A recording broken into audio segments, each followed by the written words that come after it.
ஓய்வு நாளின் நியமத்தை கடைபிடித்தல்.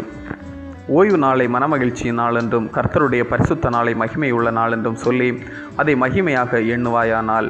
ஏசாயா 58:13. யூதர்கள் தங்கள் வாழ்வில் ஓய்வு நாளை கடைபிடிப்பது மிகவும் முக்கியமான கடமையாக கருதி வந்தனர். இது இஸ்ரவேலர் ஆண்டவருடன் செய்து கொண்ட உடன்படிக்கையின் அடையாளமாய் விளங்கியது. ஓய்வு நாள் என்பது வாரத்தின் கடைசி நாள் எனவும் வாரத்தின் 7வது நாள் எனவும் இஸ்ரவேலர் நம்பி வந்தனர். ஓய்வு நாள் என்பதை குறிக்கும் சபத் என்னும் எபிரேய சொல்லுக்கு நாம் செய்கின்ற எல்லா வேலைகளிலிருந்தும் விலகி இருத்தல் என்பதே இதன் பொருள் ஆகும். ஓய்வு நாளை தூயதாய் கடைபிடிக்க வேண்டும் என்று திருமறை நமக்கு கூறுகின்றது. யாத்ராம் 20:8-10 முடிய.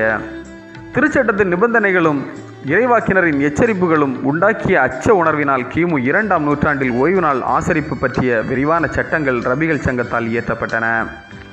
மிஸ்னா என்ற மரபு சட்ட நூலில் ஓய்வு நாளில் ஏன் வேலை செய்யக்கூடாது என்பது பற்றியும் கடைபிடிக்க வேண்டிய நியமங்கள் பற்றியும் 39 குறிப்புகள் உள்ளன. அதில் ஓய்வு நாளில் நியமத்தை கடைபிடித்தல் பற்றி விளக்கப்பட்டுள்ளன. இவற்றில் ஓய்வு நாள், பலி, மன்றாட்டு இவற்றை கடைபிடித்தல் குறித்து விளக்கப்பட்டுள்ளன. ஓய்வு நாள் என்பது மகிழ்ச்சியின் நாள்.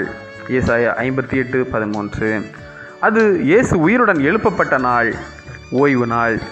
எனவே இயேசு உயிர்த்தெழுந்த வாரத்தின் முதல் நாள் தான் ஓய்வு நாள் என்று அரசர் கான்ஸ்டன்டைன் என்பவர் கிபி 325 அறிவித்தார்.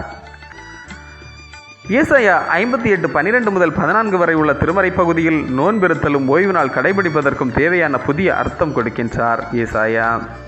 ஓய்வு நாளில் இறை வழிபாடு என்பது நோன்பிருத்தலும் கோயிலுக்கு செல்வதிலும் இல்லை, மாறாக ஏழை எளியவர் மீது இரக்கம் காட்டுவதிலும் வலுவற்றவர், ஒடுக்கப்பட்டவர்கள் மற்றும் சமுதாயத்தின் விளிம்பு நிலையில் உள்ளோருக்கு உதவி புரிதலும் அடங்கியுள்ளது என்பதே கடவுள் விரும்பும் ஓய்வு நாள் என உணர்ந்து நாம் செயல்பட வேண்டும்.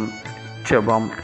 விடுதலை வாழ்வுக்கு வடிகாலாய் அமையும் எங்கள் கடவுளே, நாங்கள் வாழும் இவ்வுலகில் விடுதலையின் பணியை துணிவுடனும் துரிதமுடனும் செய்திட ஆற்றல் வேண்டி நிற்கின்றோம். ஆமேன். இந்த நாள் உங்களுக்கு இனிய நாளாக மலரட்டும்.